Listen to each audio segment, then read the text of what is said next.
स्वामी सांगतात, तू जर चुकीचा नसशील तर तुला काही सिद्ध करण्याची गरज नाही, कारण जो खरा असतो त्याची साक्ष ही स्वतः वेळच देत असते. त्यामुळे तू घाबरू नकोस. अशक्य ही शक्य करतील स्वामी.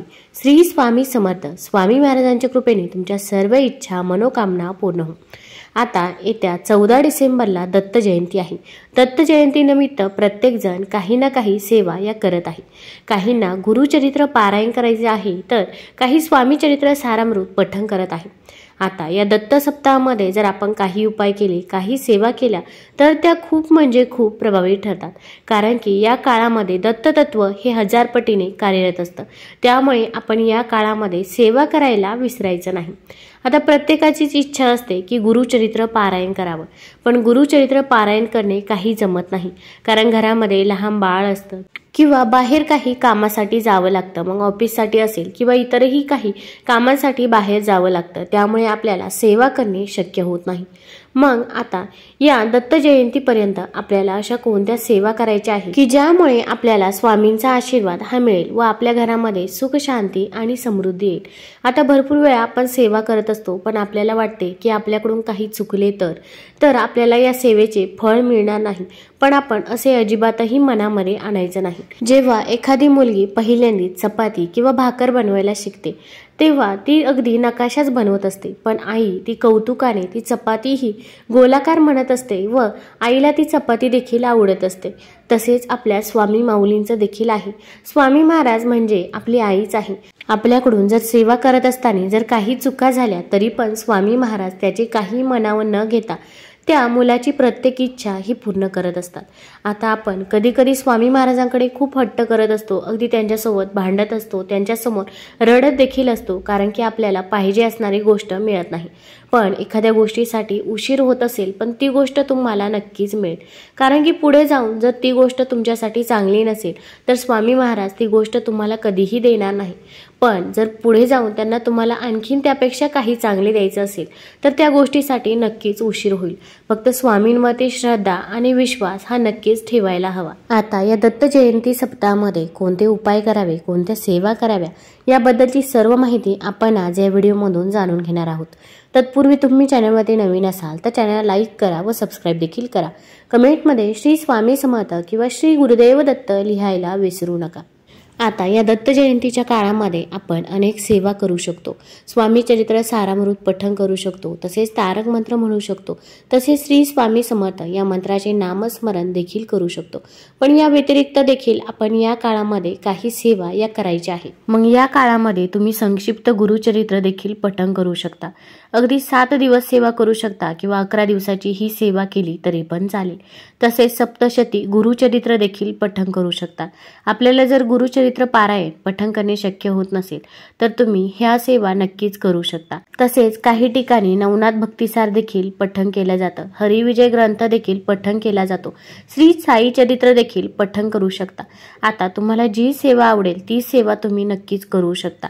पण आपल्याला पूर्ण ग्रंथ पठण करणे शक्य होत नाही. मग अशा वेळेस तुम्ही नवनाथ भक्तिसार मधील अध्याय 40वा पठण करायचा आहे किंवा तुम्ही श्री गुरुचरित्र मधील अध्याय 14वा देखील पठण करू शकता.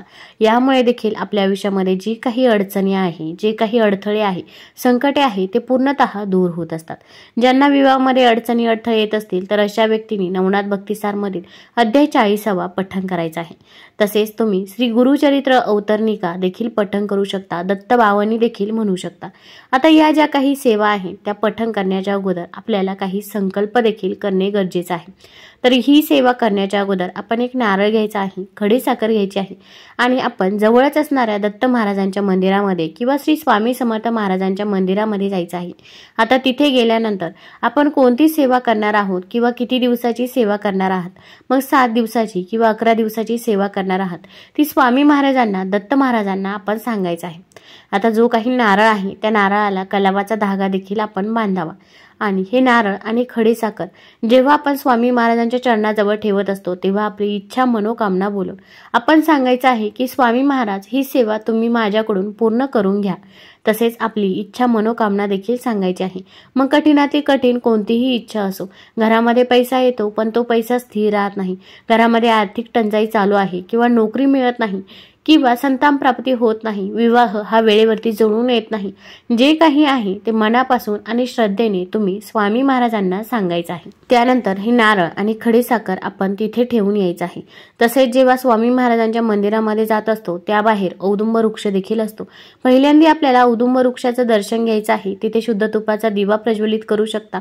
औदुंब वृक्षाला 7 प्रदक्षिणा करायच्या आहे। प्रदक्षिणा करत असताना दिगंबरा दिगंबरा श्रीपाद वल्लभ दिगंबरा या मंत्राचा जप करायचा आहे। तसेच औदुंबराच्या झाडाजवळ आपण आपलं डोकं टेकवायचं आहे, आपली इच्छा मनोकामना सांगायची आहे। त्यानंतर औदुंब वृक्षाखाली जी काही माती आहे त्यामधील थोडीशी माती आपण आपल्या घरी देखील आणायची आहे। तिला दत्त स्वरूप मानून तुम्ही तिची पूजा करावी आणि त्यानंतर तुम्ही घरामध्ये कोणतीही पूजा सेवा नक्कीच करू शकता। तसेच आता ज्या काही सेवा करणार आहोत त्या सेवा करण्याच्या अगोदर संकल्प देखील घेऊ शकता। आता संकल्प कसा घ्यायचा तर एक ताम्हण घ्यायचा, आपल्या उजव्या हातामध्ये एक पळी भरून पाणी टाकायचं, त्यानंतर तुमचं नाव, तुमचं गोत्र स्वामी महाराजांना सांगायचं। तसेच कोणती सेवा करणार आहोत ते देखील सांगावं, तुमची इच्छा काय आहे ते देखील तुम्ही स्वामी महाराजांना सांगायचं आहे आणि मग आपण हा संकल्प करायचा आहे। स्वामी महाराजांना सांगायचं आहे की तुम्हीच ही सेवा माझ्याकडून पूर्ण करून घ्या।